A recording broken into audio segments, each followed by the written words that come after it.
नमस्कार साथियों, विद्या मंत्र चैनल में आपका स्वागत है। आज हम लोग फटाफट से जो 30 दिसंबर का जो पेपर 1 हुआ है उसकी एनालिसिस के लिए आपको जल्दी से एक विश्लेषण करके बताते हैं कि कैसे सवाल आए थे एग्जामिनेशन में। देखिए, सवाल जो हमने बच्चों से एग्जामिनेशन सेंटर जाके बात किया तो सवाल का जो लेवल था वो बहुत ज़्यादा टफ नहीं था।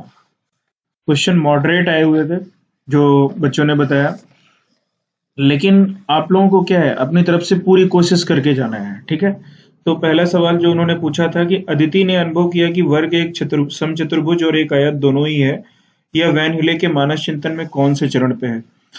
तो अगर मैं यहाँ पे बताऊं कि जो वैन हिले का जो मानस चिंतन है, पहला उसमें उन्होंने बताया था विजुअलाइजेशन। ठीक है, और दूसरा स्तर उन्होंने बताया था एनालिसिस, जिसको हमने विश्लेषण माना, और तीसरा जो स्तर जो लेवल 0 था, जो स्तर 0, उसमें इन्होंने विजुअलाइजेशन बोला, जिसमें उस पहचानना बोलते हैं। और लेवल 1 जो उन्होंने बोला वो एनालिसिस बोला वेन हिले के हिसाब से। और लेवल 2 जो उन्होंने बताया था वो अनौपचारिक निगमन बताया था, इंफॉर्मेशनल डेविएशन बताया था। और जो लेवल 3 था उसमें उन्होंने बताया था फॉर्मल डेविएशन।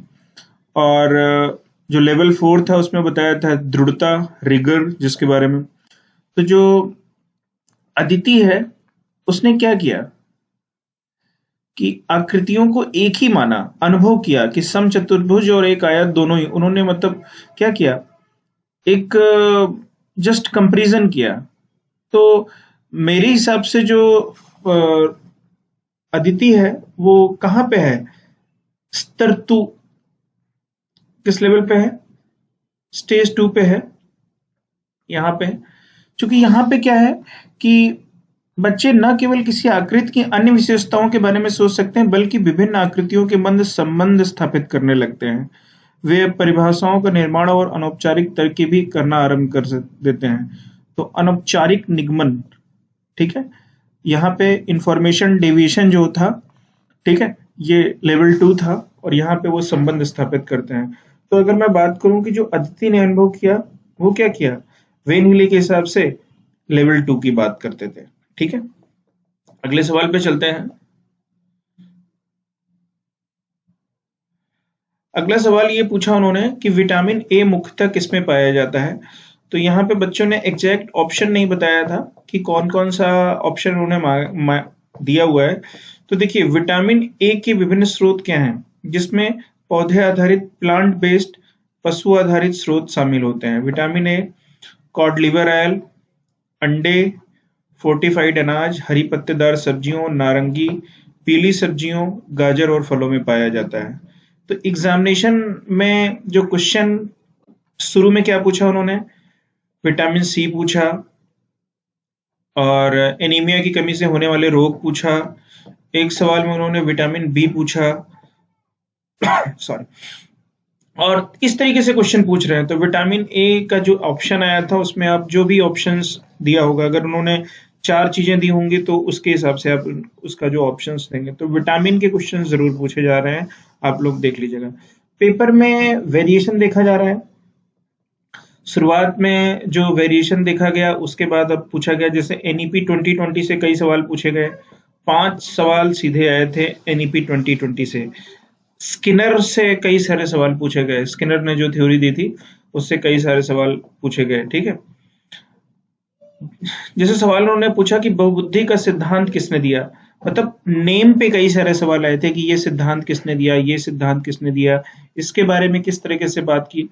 तो अगर मैंने आपको ये बताया था कि जो थ्योरी ऑफ मल्टीपल इंटेलिजेंस थी उसको किसने बताया, हावर्ड गार्डनर सर ने बताया।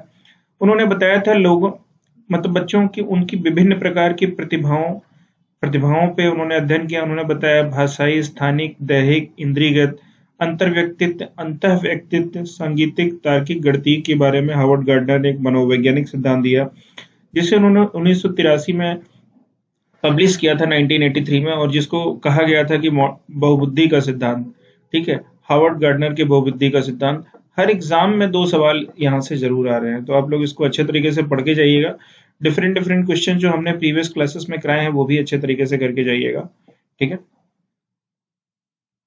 अगला सवाल जो उन्होंने पूछा था समाजीकरण पे पूछा था, ठीक है। और जो स्किनर की कंडीशनर थ्योरी थी उस पर एक सवाल आया था, उन्होंने बोला था, तो वो एग्जैक्ट प्रॉब्लम बच्चे नहीं बता पाए, तो वो मैं आपको यहाँ पे रिवाइज करा दे रहा हूँ। स्किनर पे ये थ्योरी पे 3 से 4 सवाल यहाँ पे आए थे। स्किनर ने पुनर्बल के 2 प्रकार बताए, एक तो बताया उन्होंने सकारात्मक पुनर्बलन और नकारात्मक पुनर्बलन, ठीक है। और साथ ही साथ जो स्किनर साहब थे उन्होंने शिक्षा के क्रिया प्रसूत अनुबंध, देखिए शिक्षा में क्रिया प्रसूत अनुबंधन के बारे में उन्होंने बताया था। इसका प्रयोग बालकों के शब्द भंडार में वृद्धि के लिए किया जा सकता है। शिक्षक इस सिद्धांत के द्वारा सीखे जाने व्यवहार को स्वरूप प्रदान करता है, वह उद्दीपन पर नियंत्रण करके अपने वांछित व्यवहार का सृजन करता है, ठीक है। तो जो यहाँ पे इन्होंने पुनर्बलन के बारे में बताया था, उन्होंने कहा था कि इसमें स्किनर का मत है कि जब भी कार्य में सफलता मिलती है तो संतोष प्राप्त होता है और यह संतोष क्रिया को बल प्रदान करता है। इसमें पुनर्बलन को बल मिलता है, अधिकाधिक अभ्यास द्वारा किया जाता है और यह सिद्धांत जटिल व्यवहार वाले तथा मानसिक रोगियों को वांछित व्यवहार के सीखने में विशेष रूप से सहायक होता है। तो स्किनर ने बच्चों के लिए जो ये थ्योरी दी थी, इस पे सवाल कई सारे पूछे गए थे, ठीक है। और एक सवाल और आया था हमारा कि बच्चों के समाजीकरण के बारे में सवाल आया था कि बच्चों के समाजीकरण में कौन सा ऑप्शंस करेक्ट है। तो बच्चों के समाजीकरण के संबंध में कौन सा कथन सही है? समकक्ष समाजीकरण के प्राथमिक कारक है, परिवार समाजीकरण का द्वितीयक कारक है, विद्यालय द्वितीयक कारक है, परिवार प्राथमिक कारक है, विद्यालय प्राथमिक कारक है, परिवार द्वितीयक कारक है, परिवार एवं जनसंचार दोनों समाजीकरण के द्वितीयक कारक हैं। तो देखिए इसमें जो परिवार है वो प्राथमिक कारक है, ठीक है, और विद्यालय हमारा द्वितीयक कारक है। रेस्ट ऑप्शन हमारे गलत हैं, इसलिए option B is correct option, ठीक है। तो चलते हैं हम अगले सवाल पे विदाउट वेस्टिंग द टाइम, ठीक है। जीन पियाजे सर पे एक सवाल आया था, उन्होंने ये पूछा था कि जीन पियाजे अपने संज्ञानात्मक विकास के सिद्धांत में संज्ञानात्मक संरचनाओं को डॉट डॉट के रूप में वर्णित करते हैं, ठीक है। देखिए सवाल जो आया था वो आया था, उन्होंने कहा था विकास का समीपत क्षेत्र, स्कीमा, मनोवैज्ञानिक उपकरणों, उद्दीपक अनुक्रिया संबंध, ठीक है।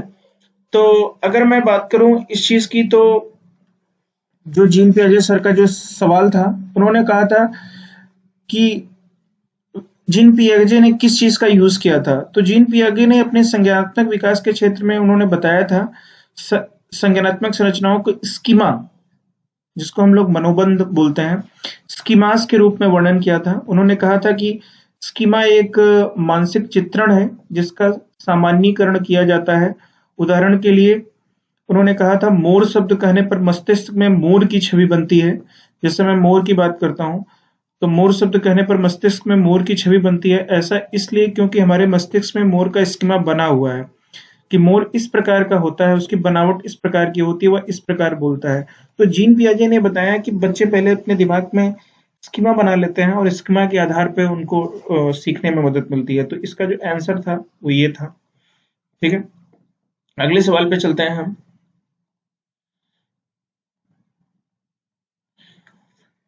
जीन पियाजे सर ने अपनी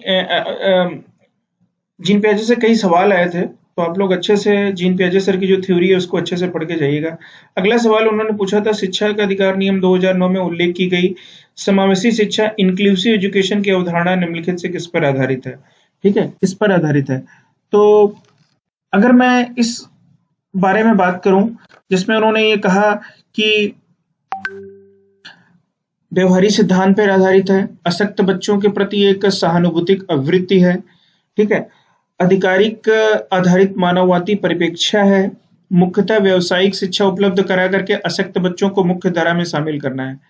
देखिए हर बार समावेशी शिक्षा इंक्लूसिव एजुकेशन के बारे में सवाल पूछा गया है। तो शिक्षा जो समावेशी शिक्षा है अधिकार आधारित मानवतावादी परिप्रेक्ष्य पर आधारित है, ठीक है। अधिकार आधारित मानवतावादी परिप्रेक्ष्य पर आधारित है। यहाँ पे जो ऑप्शंस दिए गए हैं, ठीक है। ठीक, अगला सवाल, उन्होंने ये कहा कि एनसीएफ 2005 के अनुसार निम्नलिखित में कौन से विषय प्राथमिक विद्यालय में गणित पाठ्यक्रम का भाग नहीं है। ठीक है, एनसीएफ 2005 के अनुसार निम्नलिखित में से गणित पाठ्यक्रम का भाग नहीं है।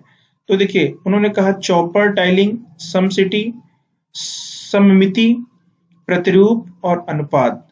तो उन्होंने कहा कि कौन सा जो विषय है प्राथमिक विद्यालय में गणित पाठ्यक्रम का भाग नहीं है। तो यहाँ पे जो सवाल आया एनसीएफ 2005 का फिर से पूछा, पहले वो ईवीएस में पूछ रहे थे, अब यहाँ पे उन्होंने भी सवाल पूछा। तो अगर मैं एनसीएफ जो राष्ट्रीय पाठ्य चर्चा 2005 के अनुसार जो रेशियो है, अनुपात विषय प्राथमिक विद्यालय में गणित पाठ्यक्रम का भाग नहीं है। रेशियो के बारे में डिस्कस नहीं किया गया, चौपर टाइलिंग के बारे में बताया, सममिति के बारे में बताया और प्रतिरूप के बारे में बताया। तो यहाँ पे जो सवाल आया था एनसीएफ 2005 में मैथमेटिक्स से, उसका इस प्रश्न का जो ऑप्शन होगा वो ये होगा, कौन सा भाग नहीं है। ठीक है, अगला सवाल उन्होंने पूछा कि भाषा अर्जन क्षमता किसके साथ संबंधित है। जॉन पियाजे के साथ संबंधित है, चॉम्स्की के साथ संबंधित है, स्किनर के साथ संबंधित है, ब्रूनर के साथ संबंधित है। तो मैंने आपको अपनी प्रीवियस क्लासेस में पढ़ाया था कि जो भाषा अर्जन क्षमता है वो स्किनर के साथ संबंधित है। ठीक है, अगला सवाल,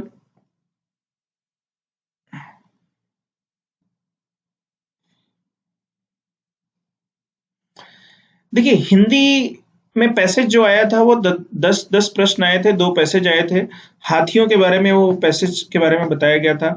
भाषा कौशल के सिद्धांत से प्रश्न आया था। बगीचों में बच्चों को पढ़ाने के लेके एक शिक्षिका बच्चों को पढ़ा रही है, वो गार्डन में जाके बच्चों को एक्सप्लेन कर रही है, इस पे एक स्टेटमेंट वाइज प्रश्न आया था। नई शिक्षा नीति 2020 में शिक्षा किस पद्धति पर जोर दे रही है। अनुभववाद पे जोर दे रही है, रचनावाद पे जोड़ रही है, क्रिएटिविटी पे जोड़ रही है, रट्टाफिकेशन सिस्टम को खत्म करने पे जोर दे रही है। इस तरह से कई सारे ऑप्शंस आए थे और उन्होंने इसमें जो प्रश्न था उसका इस तरह से आंसर था। नई शिक्षा नीति उद्देश्य के बारे में जो 2020 के बारे में बार बार रिपीट कर रहा हूँ, आप लोग अच्छे तरीके से करके जाइएगा। बार बार सवाल पूछे जा रहे हैं। यूपीटीटी से 4 सवाल, कई 3 से 4 सवाल पूछे गए। ठीक है, हिंदी और मैथ की जो पेडागोजी आई थी वो आसान आई थी, डायरेक्ट क्वेश्चंस आप कर सकते हैं देख के। ठीक है, हिंदी पेडागोजी और मैथ की पेडागोजी ज्यादा आसान थी, आप डायरेक्टली कर सकते थे उससे। तो आप लोग मैथमेटिक्स को टफ मत मानिए, पेडागोजी के सवाल और कैलकुलेशन के सवाल बहुत आसान आ रहे हैं। खच्चर का पर्यायवाची शब्द क्या है ये पूछा गया था, ऑप्शंस दिए गए थे। अब देखिए, मैंने आपको पिछले क्लास में बताया था कि राष्ट्रीय उद्यानों से प्रश्न आ रहे हैं। तो यहाँ पे सवाल पूछा गया था कि सबसे पुराना राष्ट्रीय उद्यान कौन सा है। उसमें गिर राष्ट्रीय उद्यान पूछा गया था, बंधवा राष्ट्रीय उद्यान पूछा गया था, जिम कॉर्बेट राष्ट्रीय उद्यान दिया गया था और दुधवा राष्ट्रीय उद्यान दिया गया था। ऐसे 4-5 ऑप्शंस दिए गए थे। तो मैंने इसका जो करेक्ट ऑप्शन था जिन बच्चों ने लगाया है वो जिम कॉर्बेट राष्ट्रीय उद्यान है। ये 1935 में बताया था और ये कहाँ स्थित है, उत्तराखंड में स्थित है। और ये किस लिए फेमस है, ये टाइगर रिजर्व है। और मैंने जिम कॉर्बेट पे लगातार प्रश्न शिफ्टों में आ रहे हैं। तो जिम कॉर्बेट उत्तराखंड में स्थित है, ये हमारा पर्यटन स्थल है वहाँ का, और राष्ट्रीय टाइगर रिजर्व है, नेशनल टाइगर रिजर्व है, सबसे पुराना टाइगर रिजर्व है। और इसका नाम जिम कॉर्बेट राष्ट्रीय उद्यान है, इससे पहले इसका नाम हेरी राष्ट्रीय उद्यान था। 1935 में ये एस्टेब्लिश हुआ था। ठीक है, अगला सवाल जो पूछा गया था, एक गांव की महिला दाने को भूसी से अलग करना चाहती है, तो दोनों को भूसी से अलग करने की इस्तेमाल करने के लिए वो कौन सा विधि यूज कर रही है। निस्तापन विधि, छानन विधि और पृथक्करण विधि में कौन सा, तो निस्तापन विधि थी। अगला सवाल जो आया था एग्जामिनेशन में वो आया था, समुद्री सीमा से लगे हुए कौन कौन से राज्य हैं। देखिए, समुद्री सीमा से लगे हुए राज्य वो कई बार पूछ रहा था। पहले उसने पूछा कि अरब सागर पे कौन कौन से राज्य स्थित हैं, तो अरब सागर पे पहले पूछा, फिर वे ऑफ बंगाल से सटे हुए कौन से राज्य हैं पूछा, फिर उसने पूछा गुजरात के सीमावर्ती राज्य पूछा, फिर केरल के सीमावर्ती राज्य पूछा, फिर उसने तमिलनाडु के समीपवर्ती राज्य पूछा। अब उसने पूछा कि समुद्री सीमा से लगे हुए राज्य कौन कौन से हैं। तो भैया आप एग्जामिनेशन में ये मानिए कि जो हमारी समुद्री सीमा है वो वेस्ट में अरेबियन सी, साउथ में और ईस्ट में वे ऑफ बंगाल और साउथ में हिंद ओशियन से घिरी हुई है। तो 9 राज्य हैं जो हमारे समुद्री सीमा में आते हैं, गुजरात, महाराष्ट्र, गोवा। ठीक है, ये राज्य हमारे अरेबियन सी के आसपास हैं। कुछ पोर्शन हमारा कर्नाटक का है, कर्नाटक, केरल, ये भी अरेबियन सी है। यहाँ तमिलनाडु के आसपास हिंद महासागर से Arabian sea, bay of Bengal और हिंद ओशियन मीटअप करते हैं। और आंध्र प्रदेश, उड़ीसा और पश्चिम बंगाल ये वे ऑफ बंगाल के किनारे राज्य हैं। तो ये हमारे 9 राज्य ऐसे हैं जो समुद्र के किनारे स्थित हैं। और एक भारत सरकार ने ब्लू फ्लैग बीच एक इको टूरिज्म मॉडल बनाया है जो पर्यटकों, समुद्र तट पर जाने वालों को स्वच्छ पानी, सुविधाएं, एक सुरक्षित और स्वस्थ वातावरण और क्षेत्र का सतत विकास प्रदान करने का प्रयास करता है। जो विश्व पर्यावरण दिवस है के मौके पर साल 2018 में भारत सरकार ने सफाई अभियान के तहत आई एम सेविंग माई बीच को लॉन्च किया था। भारत सरकार द्वारा समुद्री तटों को सुरक्षित साफ रखने के लिए एक प्रयास किया जा रहा है। तो ये आपको मैं बता दूं, ये इससे जुड़ा क्वेश्चन है, एग्जाम में आपके किसी भी टीटीट में आ सकता है, सीटेट में भी कई बार वो पूछ सकते हैं, क्योंकि इन्होंने पूछा था कि वायु प्रदूषण पे कंट्रोल करने के लिए ग्रेटर नोएडा में जो उन्होंने एक सिस्टम बनाया है, 16 दिसंबर की पहली शिफ्ट में वो सवाल पूछा गया था। तो ये भी हमारा स्वच्छता से रिलेटेड प्रश्न है, ईवीएस में पूछ सकते हैं वो। ठीक है, चलिए, वेरी इंपॉर्टेंट क्वेश्चन, आप लोग जरूर पढ़ के जाइएगा। अगला सवाल जो उन्होंने बताया, अगर कोई बच्चा हिंदुस्तान में 12:30 में वह कार्य कर रहा है तो अबू धाबी में कितने बजे कार्य कर रहा है। ठीक है, ये समय कुछ ऐसा समय वो चेंज हो सकता है। आप मोटा मोटा ये जानिए कि अबू धाबी में समय भारत से 1.5 घंटे पीछे रहता है। अगर यहाँ पे 12:30 बज रहे हैं तो 1.5 घंटे पीछे रहेगा, मतलब 1.5 घंटे बाद होगा। ठीक है, तो अगर यहाँ 12:30 बज रहे हैं तो 12:30 में 1 घंटा जोड़ दीजिए, 1.5 हो जाएगा, और आधा घंटा जोड़ दीजिए, 2 हो जाएगा। ठीक है, बच्चा अपनी माँ से कुछ सीख रहा है तो शिक्षा का कौन सा प्रकार है। ठीक है, माँ उसकी प्राथमिक टीचर होती है और माँ जो जो सिखाती है बच्चा उस चीजों को सीखता है। माँ जैसे खिलौने को सिखाती है, पानी देना सिखाती है, मम सिखाती है। ऑप्शन में जो दिए गए हैं उसके हिसाब से आप लगा दीजिएगा। ठीक है, जीन पियाजे के अनुसार स्कीमा क्या है, अभी हमने आपको डिटेल में डिस्कस बताया। जैसे हमने अभी मोर का एग्जाम्पल दिया कि भाई मोर के बारे में अगर आप बच्चे को बताओगे तो बच्चे के मानसिक पटल पे एक स्कीमा तैयार हो जाएगा। मोर के बारे में चित्रण अपने दिमाग में बनाने लगेगा। मोर के ऐसे पंख होते हैं, मोर इस कलर का होता है, मोर के पंख होते हैं। ठीक है, स्किनर से 5 सवाल हिंदी, सीडीपी, ईवीएस और मैथ में आए थे सीखने के तरीके के ऊपर। ठीक है, कोल्सबर्ग, व्योगास्ती और जीन पियाजे से डायरेक्ट सवाल पूछे गए थे कि इन सिद्धांतों को किसने दिया। तो ये मैं आपको बता दूं, ये सब जरूर आप ध्यान रखिए कि कोलबर्ग ने किस चीज का सिद्धांत दिया था, व्योगास्ती ने किस चीज का दिया था, जीन पियाजे ने किसका दिया था, हावर्ड गार्डनर ने किस चीज का सिद्धांत दिया था, स्किनर ने किस चीज का सिद्धांत दिया था, नॉम चॉम्स्की ने किस चीज का सिद्धांत दिया था। ये सारे जो वैज्ञानिक हैं इनसे आप लगातार आप सवाल आ रहे हैं एग्जाम में, आप इन सब चीजों की एक नोट्स बना के समझ के क्वेश्चन बना लीजिए। ठीक है, एनसीएफ 2005 से क्वेश्चन आ रहा है, लगातार सवाल आ रहे हैं। देखिए, अगला सवाल उन्होंने ईवीएस में पूछा कि भाई ये बताइए कि पर्यावरण शिक्षण पद्धति किस उपगम का अनुसरण करती है, अवलोकन, समाजवादी, व्यवहारवादी और रचनावादी। ठीक है, ये सवाल उन्होंने पूछा हमारे एग्जाम में। ठीक है, तो अवलोकन जो पर्यावरण शिक्षण पद्धति है वो किस पे, समाजवादी पे नहीं करती, व्यवहारवादी पे करती है। और ठीक है, और हम लोग जाके डिफरेंट डिफरेंट चीजों का अवलोकन करते हैं, अवलोकन करने के बाद वहां से लर्निंग निकल के आती है। ठीक है, और अगर हम कोई मॉडल बना रहे हैं तो वहां पे अपनी क्रिएटिविटी भी कर सकते हैं। तो मेन तरीके से देखा जाए तो इसका जो आंसर होगा, एग्जैक्ट आंसर जो होगा वो क्या होगा, क्रिएटिविटी वाला हो सकता है ऑप्शन। ठीक है, और अगला सवाल जो उन्होंने पूछा कि दो विभिन्न प्रजातियों के समूह जीव एक साथ रहते हैं। ठीक है, और एक दूसरे को लाभ पहुंचाते हैं, एक को लाभ होता है दूसरे को लाभ हानि होती है, यह क्या है। देखिए, परजीवी और सहजीवी 2 तरीके के हमने आपको सवाल बताए थे। जैसे मैं आपको बताता हूं कि जोंक है, जोंक, अगर हम पानी में जाते हैं तो जोंक जो है हमको पकड़ लेती है और वहां से क्या कहते हैं खून चूसने लगती है। जुएं हैं, वो हमारे बालों में पड़ जाती है, हमारे शरीर से खून चूसने लगती हैं। तो ठीक है, ये परजीवी हैं। ठीक है, लेकिन आप देखो अगर भैंस के ऊपर बगुला बैठा होता है तो वो क्या करता है, भैंस की स्किन से उनके कीड़ों को मारता है। ठीक है, इसमें भैंस को लाभ होता है और बगुले को भी लाभ होता है। तो ये सहजीवी का एक एग्जाम्पल है, और परजीवी अगर नुकसान होता है तो परजीवी का एग्जाम्पल होता है। प्राथमिक स्तर के लिए कौन सी विधि पर्यावरण पढ़ाने के लिए अच्छी नहीं है? ठीक है, व्याख्या निगमन विधि। ठीक है, समावेशी शिक्षा के सार्वभौमिकरण के बारे में पूछा गया था, ऑप्शंस दिए गए थे, ऑप्शन में आपको पिक करना था। ठीक है, तो समावेशी शिक्षा से क्या कहते हैं, कई बार सवाल पूछे जा रहे हैं। मैं आपको बता रहा हूं इस चीज को, आप लोग अच्छे तरीके से समझ के जाइएगा। आने वाले एग्जामिनेशन में आपसे जरूर सवाल पूछे जाएंगे, और आप इन सब टॉपिक्स को इग्नोर करके मत जाइएगा जिन टॉपिक से वो बार बार सवाल पूछ रहे हैं। देखिए, समावेशी शिक्षा में मैंने आपको बताया था कि जिसमें एक सामान्य छात्र जो एक नॉर्मल स्टूडेंट है, एक्टिव स्टूडेंट है, उसके साथ अगर किसी दिव्यांग छात्र को कैसे पढ़ाना है, इसके बारे में बताया गया है। ठीक है, तो एक दिव्यांग छात्र है जिसको किसी भी तरीके से प्रॉब्लम है। ठीक है, वो विद्यालय में एक साथ उसको बैठ के पढ़ाना है, और विशिष्ट आवश्यकता वाले बालकों को सामान्य बालकों से अलग शिक्षा देने की विरोधी है। ठीक है, ऐसा नहीं है अगर कोई बच्चा दिव्यांग है तो उसको जो नॉर्मल स्टूडेंट है उसके अलग शिक्षा आपको देनी है, ऐसा नहीं है। अगला सवाल उन्होंने पूछा था कि एक अध्यापिका छात्रों को बगीचे में ले जाकर कार्य सिखा रही है, बगीचे में गतिविधि कर कर पढ़ा रही है, और किस ओर इशारा करता है?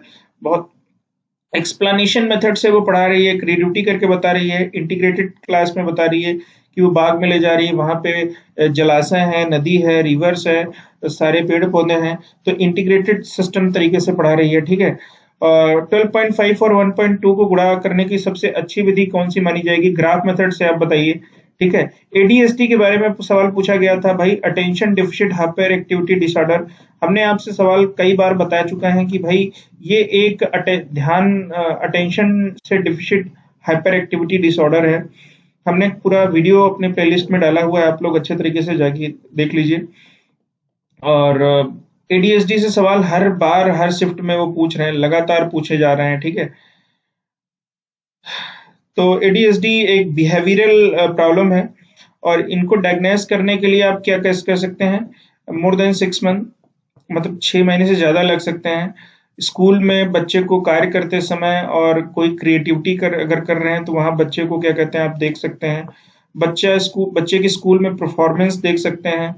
ठीक है, घर पे उसकी अपने दोस्तों के साथ कैसे वो खेल रहा है इसके बारे में देख सकते हैं।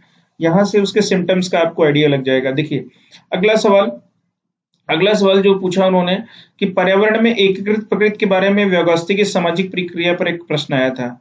पर्यावरण में एकीकृत प्रकृति के बारे में व्यवस्थित की सामाजिक प्रक्रिया के ऊपर एक प्रश्न आया था। ठीक है, इंटीग्रेटेड नेचर के बारे में जो ईवीएस में एजुकेशन दी जाती है वो एक सवाल पूछा गया था। अब देखिए, एक सवाल जो ईवीएस में वो पूछा उन्होंने कि फसलों के कौन से त्योहार मनाए जाते हैं। ठीक है, फसलों के कौन से त्योहार मनाए जाते हैं? तो देखिए, मैं आपको बता दूं, मकर संक्रांति का त्योहार कहाँ कहाँ मनाया जाता है? मकर संक्रांति का त्योहार उत्तर प्रदेश, बिहार, मध्य प्रदेश में मनाया जाता है। इसे तिल संक्रांति भी कहते हैं। तो ऑप्शन दिए गए थे, बिहू त्योहार कौन से राज्य में मनाया जाता है? बिहू त्योहार असम राज्य में मनाया जाता है, ये फसलों से रिलेटेड त्योहार है। केरल में फसलों से संबंधित कौन सा त्योहार मनाया जाता है? ओणम त्योहार मनाया जाता है। पोंगल किस राज्य का त्योहार है? पोंगल, तो पोंगल त्योहार हमारे तमिलनाडु में मनाया जाता है। पंजाब में फसलों से जुड़ा कौन सा त्योहार कौन सा मनाया जाता है? लोहड़ी मनाई जाती है वहां पे। पंजाब में फसलों से कौन सा त्योहार बड़ी धूमधाम से मनाया जाता है? लोहड़ी मनाई जाती है। सरहुल पर्व कहाँ मनाया जाता है? सरहुल पर्व झारखंड में मनाया जाता है। पतंग का कौन सा पर्व गुजरात राज्य में मनाया जाता है? पतंग का राज गुजरात राज्य में मनाया जाता है। तो देखिए, एग्जैक्ट ऑप्शंस हमें नहीं पता थे, लेकिन इस तरीके से ये त्योहार जो हमारे थे वो यहाँ यहाँ मनाए जाते हैं। और मैच द ऑप्शंस था कि भाई इस राज्य से सामने ये त्योहार दे दिए गए थे, उसके बाद उसमें मैच द करेक्ट ऑप्शंस के बारे में बताया था। तो ठीक है, आपसे ये सवाल यहाँ पे पूछा गया था। और देखिए, ये सवाल यहाँ पे देखिए, झारखंड में सरहुल त्योहार कितने दिनों तक मनाया जाता है? 4 दिनों तक मनाया जाता है, आपसे एग्जाम में पूछ सकता है। अगला सवाल उन्होंने पूछा था कि रेड डाटा बुक में कौन सी प्रजातियां सम्मिलित हैं। देखिए, जो विलुप्त प्रजातियां हैं या संकटग्रस्त जातियां हैं, उनको आईयूसीएन ने लाल सूची में रखा है या रेड डाटा सूची में रखा है। ठीक है, आईयूसीएन की रेड लिस्ट भी कहते हैं। सन 1964 में गठित विश्व भर में पौधों और पशुओं की जातियों की संरक्षण स्थिति की सबसे व्यापक तालिका है ये। ठीक है, तो रेड डाटा बुक में कौन सी प्रजातियों को रखा जाएगा? जो विलुप्त प्रजातियां हैं, जैसे गौरैया है, गिद्ध है, ये हमारे विलुप्त हो रहे हैं धीरे धीरे। डायनासोर है, ये हमारे विलुप्त हो रहे हैं। तो जो विलुप्त प्रजातियां हैं जिन पे संकट पैदा हुआ है, वो उसमें रेड डाटा बुक में उन्होंने रखा गया। और रेड डाटा बुक की स्थापना किसने की थी? आईयूसीएन ने की थी। किस सन में की थी? 1964 में की थी। एक बच्चा स्कूल में एक बच्चे को पेंसिल देता है, उसके बदले में वो कुछ देने की लेने की मतलब वो बच्चा भी उसे कुछ देगा। तो कोहलबर्ग के अनुसार वो किस स्टेज में है? तो कोहलबर्ग के अनुसार वो आदान प्रदान की अवस्था में है। ठीक है, अगला सवाल हम चलते हैं। Zone of proximal development ZPD से सवाल पूछा गया था। जेडपीडी, ठीक है, मैंने आपको बताया था ये लगभग हर शिफ्ट में ये सवाल पूछा गया था। जोन ऑफ पूछा जा रहा है, 16 तारीख से लेके आज 30 तारीख है, लगभग हर शिफ्ट में ये सवाल पूछा गया है। वाइगॉस्की ने इसे समीपस्थ विकास क्षेत्र की संज्ञा दी थी। सवाल घुमा के पूछ लेगा, भाई जेपीडी के बारे में किसने बताया? वाइगॉस्की ने बताया। वाइगॉस्की कौन थे? उन्होंने कैसे बताया कि भाई जोन ऑफ प्रॉक्सिमल डेवलपमेंट की संख्या दी? वाइगॉस्की सर ने बताया था कि किसी भी प्रकार के नए ज्ञान के निर्माण में या नई भाषा के सीखने में समाज निर्देशिक अंतःक्रिया की भूमिका महत्वपूर्ण होती है। उनके सिद्धांत का समर्थन जेरोम ब्रूनर ने भी किया था। तो अब सवाल पूछा जाए कि भाई जेडपीडी का जो सिद्धांत था वाइगॉस्की सर ने दिया, इसका मतलब समर्थन किसने किया था? ब्रूनर ने किया था। सामाजिक विकास का सिद्धांत किसने दिया था? सामाजिक विकास का सिद्धांत वाइगॉस्की ने दिया था। ठीक है, इन्होंने सोशल डेवलपमेंट थ्योरी के नाम से जाना जाता है। ठीक है, ये सवाल आपका हो गया। ठीक है, अगला सवाल उन्होंने पूछा था कि संज्ञानात्मक विकास के जनक कौन माने जाते हैं? तो संज्ञानात्मक विकास के जनक कौन माने जाते हैं? संज्ञानात्मक विकास के जनक हमारे जॉन पियाजे साहब ने माने जाते हैं। ठीक है, व्यक्ति अपने वातावरण और परिवेश के साथ मानसिक शक्तियों का प्रयोग करते हुए सीखता है। ठीक है, स्कीमास के बारे में बताया था। और इसके संस्थापक स्विट्जरलैंड के मनोवैज्ञानिक जीन पियाजे माने जाते हैं। और उन्होंने संज्ञानात्मक विकास कॉग्निटिव डेवलपमेंट थ्योरी के सिद्धांत का प्रतिपादन मनोविज्ञान में किया। ठीक है, एक सवाल पूछा गया, किसने कहा कि भाषा में चरण के द्वारा सीखी जाती है? ठीक है, तो ये आप थोड़ा सा देख लीजिएगा, एग्जैक्ट ऑप्शंस यहाँ नहीं है। ठीक है, निम्नलिखित में कौन सा शिक्षण अधिगम संसाधन के 2 दशमलव संख्याओं को जोड़ की अवधारणाओं को पढ़ाने के लिए उपयुक्त होगा? जियो बोर्ड, ठीक है, बिट्स एंड ट्रेनिंग, अगला ऑप्शन ग्राफ पेपर अबेकस। देखिए, मैंने आपको ये बताया था कि अगर डेसिमल संख्याओं का गुणा और जोड़ के बारे में अगर बात करते हैं तो आप कौन सा ऑप्शन लगा के आएंगे? ग्राफ पेपर के बारे में लगा के आएंगे। दशमलव संख्याओं को जोड़ने, घटाने, इन सब चीजों का जो वो होगा, वो किस पे होगा? ग्राफ पेपर से आप ज्यादा अच्छे तरीके से कर पाएंगे। ठीक है, तो अगला सवाल उन्होंने पूछा है कि 36, 54 और 60 का सबसे उभयनिष्ठ गुणक और सबसे उभयनिष्ठ गुणनखंड का अंतर ज्ञात करिए। देखिए, मैंने आपको क्या बताया कि इस तरह के सवाल हमने आपको कई गणित में कराए हुए हैं। प्लेलिस्ट में जाके देखिए, 36, 54 और 60 का उभयनिष्ठ गुणज और सबसे बड़े उभयनिष्ठ गुणनखंड का अंतर ज्ञात कीजिए। ठीक है, अब मैं आपको एक चीज बता दूं कि सबसे छोटे उभयनिष्ठ गुणज कौन है। इनका क्या करिए, आप सबसे पहले एलसीएम निकाल लीजिए। ठीक है, इनका सबसे पहले गुणनखंड निकाल लीजिए। तो अगर हम एलसीएम निकाल लेंगे, एलसीएम अगर इनका निकाल लेंगे तो एलसीएम कितना आएगा हमारा? 540 आएगा। तो ये क्या आएगा? सबसे बड़े उभयनिष्ठ गुणनखंड आ जाएगा। और सबसे छोटे उभयनिष्ठ गुणन, ठीक है, ये क्या आएगा? Least common multiple. ये क्या हो जाएगा? Least common multiple. ये क्या हो जाएगा? ये हमारा एलसीएम हो जाएगा। जब हम इसका एलसीएम निकालेंगे तो कितना आएगा? 540 आएगा। और सबसे बड़े उभयनिष्ठ गुणनखंड को क्या बोलते हैं? HCM, highest common multiple. Highest common factor बोल दीजिए आप, ठीक है। तो ये क्या आएगा, HCF आ जाएगा। अगर इन सब का क्या कहते हैं, हम क्या निकालेंगे, हाईएस्ट कॉमन फैक्टर निकालेंगे तो क्या आएगा, 6 आएगा। और सबसे छोटे उभयनिष्ठ गुणज के बारे में बात करें तो ये हमारा किसकी बात कर रहा है, एलसीएम की बात कर रहा है। एलसीएम इसका आप निकालिए 540 आएगा और एचसीएफ कितना आएगा, 4 आएगा। दोनों का आप डिफरेंस करके देख लीजिए, आंसर क्या आएगा, 534। एलसीएम और एचसीएफ निकालने का मेथड मैंने आपको बताया हुआ है। एलसीएम आप ऐसे निकालिए, सबसे पहले छोटी संख्याओं से आप डिवाइड करिए, जैसे 2, 18, 2, 27, ठीक है, 2, 30, ठीक है।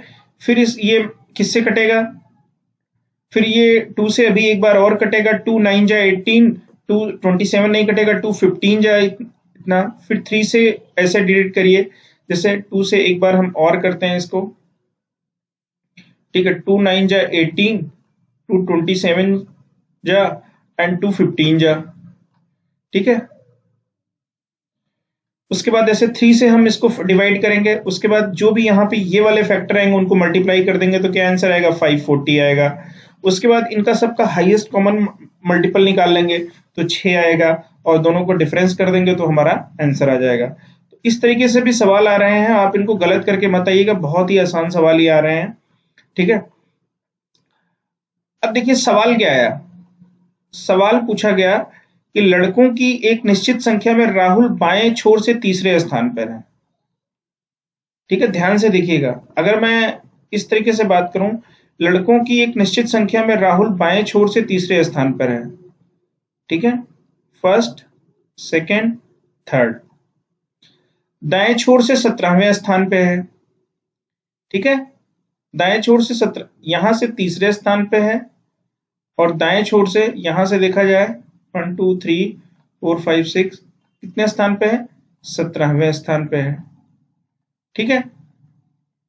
इधर से भी 17वें स्थान पे है और इधर से तीसरे स्थान पे है, तो टोटल कितने स्टूडेंट हो जाएंगे, टोटल कितना हो जाएगा, हाँ भाई देखिए यहां से 17वें स्थान पे है, यहां पे से कितने स्थान पे है, 17वें।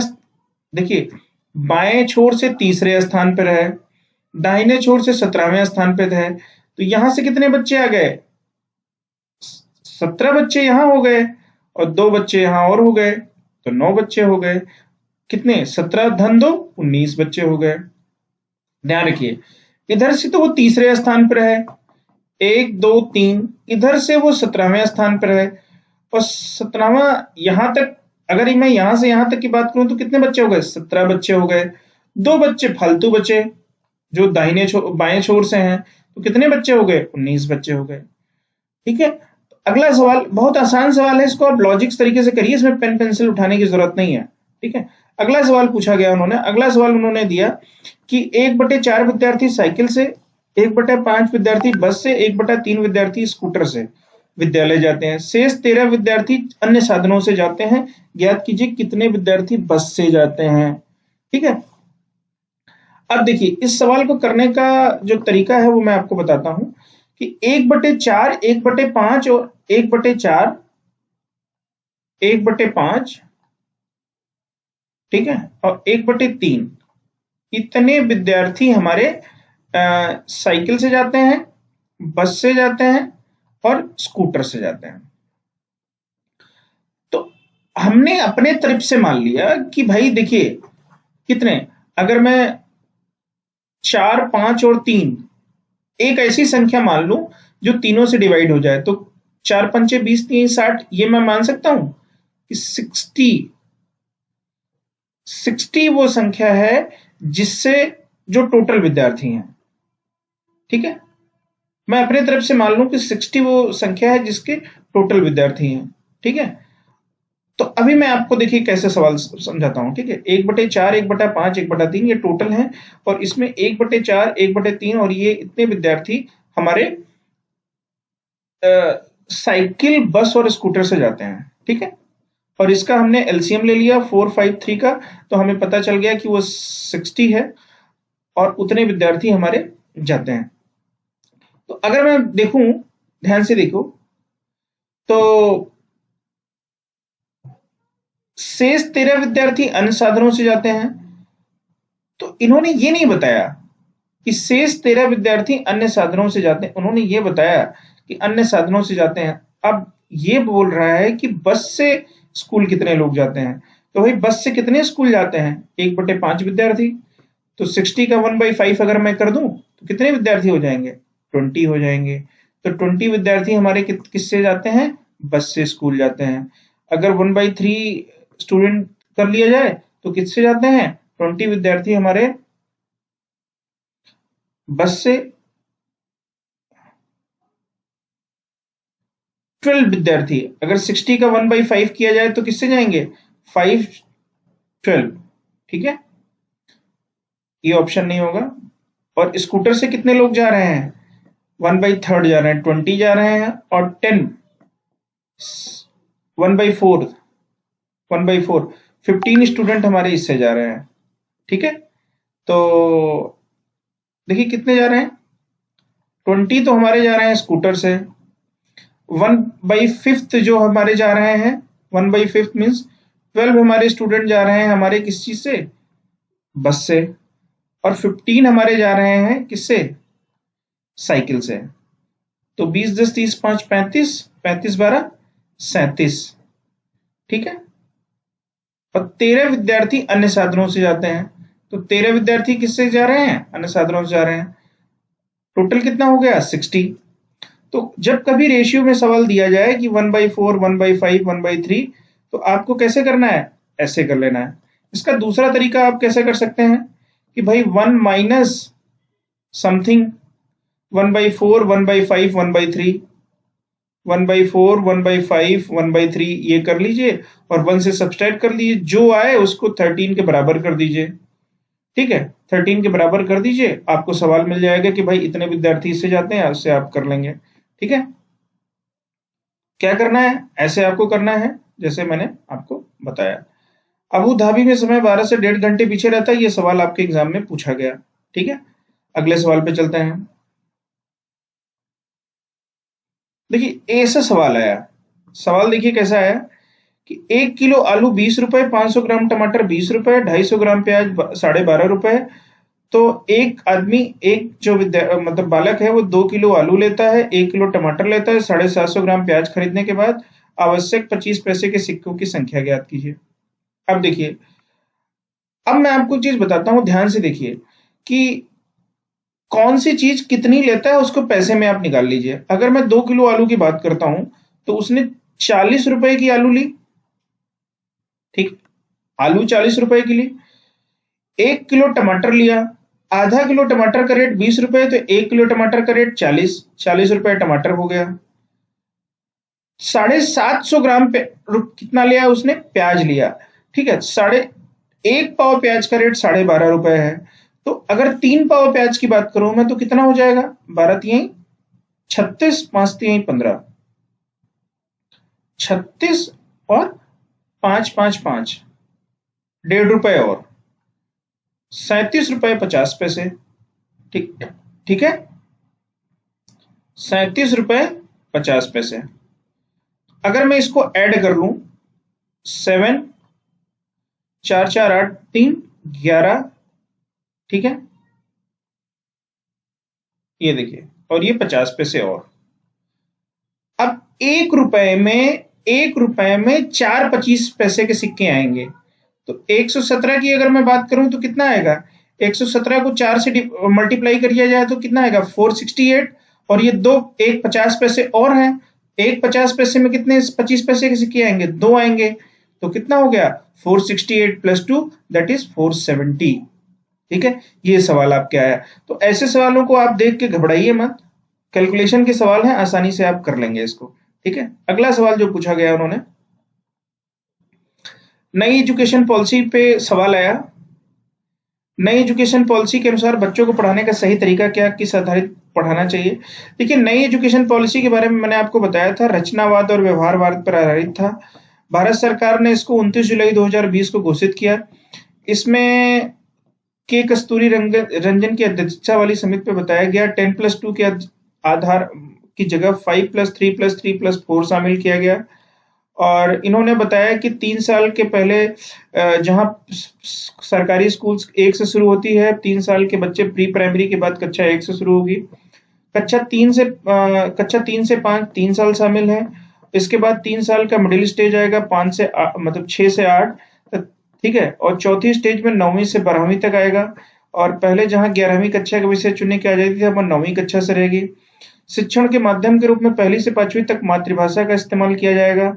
रट्टा विद्या को खत्म करने की कोशिश की जाएगी, ठीक है। उन्होंने बताया कि 100% टारगेट रखा गया है कि ग्रॉस एनरोलमेंट रेशियो का 2030 तक, ठीक है। और मानव संसाधन विकास मंत्रालय का नाम इसमें शिक्षा मंत्रालय कर दिया। 5वीं कक्षा तक की शिक्षा को मातृभाषा में दिया जाएगा और क्षेत्रीय भाषाओं को शिक्षा के माध्यम के रूप में अपनाने पर बल दिया। साथ ही मातृभाषा को कक्षा 8 और आगे की शिक्षा के लिए प्राथमिक देने का सुझाव दिया गया। देश भर के उच्च शिक्षण संस्थानों में ये बात बताई गई, ठीक है। तो बेसिकली ये सवाल पूछा गया एग्जामिनेशन में, ठीक है। तो न्यू एजुकेशन पॉलिसी 2020 के जो इंपॉर्टेंट क्वेश्चंस हैं, जो इंपॉर्टेंट टारगेट्स हैं, स्टेटमेंट में आपसे जो सवाल दिए जा रहे हैं, वो जरूर आप पढ़ के जाइएगा, ठीक है। अब अगला सवाल उन्होंने पूछा, अगला सवाल ईवीएस से, कि नेहरू इंस्टीट्यूट ऑफ माउंटेनियरिंग कहाँ है। और उन्होंने सवाल दिया, सवाल में जो पूछा, धर्मशाला ऑप्शन दिया, उत्तरकाशी दिया, शिमला दिया, मसूरी दिया, ठीक है। तो ये उत्तरकाशी में है। बछेंद्री पाल से रिलेटेड जो हमने टॉपिक आपको कराया था, वो यहीं से कराया था। और माउंटेन से रिलेटेड ऑनलाइन कोर्सेज भी यहाँ से किए जाते हैं। उत्तरकाशी में ये संस्थान है भारत सरकार का, और यहाँ से आप माउंटेन ट्रैकिंग, माउंटेन ट्रेनिंग की कई सारी ट्रेनिंग्स भी ले सकते हैं। उत्तरकाशी कहाँ है? उत्तराखंड में है। देखिए ऑप्शन कैसे दिए, धर्मशाला, उत्तरकाशी, शिमला और Mussoorie. Uttarkashi is right answer, ठीक है। डिसलेक्सिया, डिस्ग्राफिया और डिस्कैल्कुलिया और डिस्थीमिया और एडीएसडी पे सवाल आया था कि मैच द पेयर, ठीक है। मैंने आपको बताया था कि जो डिस्ग्राफिया है वो राइटिंग से रिलेटेड है, डिस्कैल्कुलिया है मैथमेटिक्स कैलकुलेशन से रिलेटेड, ठीक है। डिसलेक्सिया है पढ़ने संबंधी जो विकार है, ठीक है। और इस तरीके से एडीएसडी के बारे में हमने आपको बताया था, अटेंशन से रिलेटेड वो लर्निंग डिसेबिलिटीज है। तो ऐसे सवाल वो एग्जाम में आपसे पूछ रहे हैं, ठीक है। अगला सवाल जो उन्होंने ईवीएस में पूछा, ठीक है, अगला सवाल उन्होंने पूछा, विच oil is minimum used in cooking oil. उन्होंने सवाल में पूछा कि ग्राउंडनट ऑयल, ठीक है। उन्होंने पूछा ग्राउंडनट ऑयल के बारे में पूछा, कोकोनट ऑयल के बारे में पूछा, मस्टर्ड ऑयल के बारे में पूछा, पाम ऑयल के बारे में पूछा, ठीक है। मूंगफली का तेल के बारे में पूछा, सोयाबीन के तेल के बारे में पूछा, नारियल के तेल के बारे में पूछा और पाम ऑयल के बारे में पूछा कि कौन सा तेल जो है मिनिमम कुकिंग में यूज होता है। अगर मैं कुकिंग की बात करता हूँ, देखिए ग्राउंडनट ऑयल कहाँ होता है? मूंगफली और सोयाबीन के तेल हमारे मध्य प्रदेश वगैरह में ज्यादा यूज किए जाते हैं। कोकोनट ऑयल जो यूज होता है कुकिंग में गोवा और केरला में ज्यादा यूज होता है। मस्टर्ड ऑयल नॉर्दर्न रीजन में बहुत ज्यादा यूज किया जाता है। देखिए पाम ऑयल हमारा इंडिया में नहीं होता है, ये विदेशों से इसको हम लोग इंपोर्ट करते हैं। और इंपोर्ट करने में जो आज की डेट में ये यूज किया जाता है नमकीनों को और डिफरेंट जो हमारे खाद्य पदार्थ पैक होके आते हैं उनमें यूज किया जाता है। तो कुकिंग के लिए जो ऑप्शन पूछा गया था, तो मेरे हिसाब से पाम ऑयल हो सकता है कि कुकिंग के बारे में जो सवाल पूछा था, कुकिंग में इसका योग कम से कम होता है, ठीक है। तो ये सवाल आपसे एग्जामिनेशन में पूछे गए, ठीक है, ईवीएस में। एलसीएम और एचसीएफ पे एक सवाल आया था और हार्वर्ड गार्डनर के बहुबुद्धि सिद्धांत पे प्रश्न आया था, ठीक है। तो सेंटर पे जाके बच्चों से जो डिस्कशन हुआ, मेमोरी बेस्ड जो भी सवाल बच्चों ने बताए, उसका पूरा का पूरा विश्लेषण हमने आपके साथ किया। और थैंक यू फॉर वॉचिंग विद्या मंत्र। All the best for your exam, जो भी स्टूडेंट्स के एग्जाम है। और एक ही बात मैं बोलूंगा, do your best, God will do the rest. हमारे चैनल पे अगर आप नए हैं तो चैनल को सब्सक्राइब करना मत भूलिएगा। जल्दी से हमारे चैनल को सब्सक्राइब कर दीजिए और इस बेल आइकन को दबाना मत भूलिएगा। बेल आइकन को आप दबाएंगे तो हमारे चैनल पे जब हम लेटेस्ट वीडियो डिफरेंट टॉपिक्स पे अपडेट करेंगे तो आपको मिल जाएंगे। और अगर आपको ये सेशन हमारा जो विश्लेषण है अच्छा लगा हो तो जरूर लाइक करिएगा। कमेंट करके हमें जरूर बताइएगा और अपने फ्रेंड से शेयर कर दीजिएगा। विद्या मंत्रा पे जो लर्निंग है बिल्कुल फ्री है, और हम आपको एक ऐसी एजुकेशन प्रोवाइड करना चाहते हैं जिससे आप डिफरेंट डिफरेंट गवर्नमेंट एग्जामिनेशन में, टीचिंग्स के जो भी एग्जामिनेशन हैं वहाँ पे आप सेलेक्ट हो और अच्छे से अच्छे जॉब लें। ठीक है, तो wish you all the best again. ठीक है, थैंक यू फॉर वॉचिंग। मिलते हैं आपको एक नए विश्लेषण के साथ कल। All the best.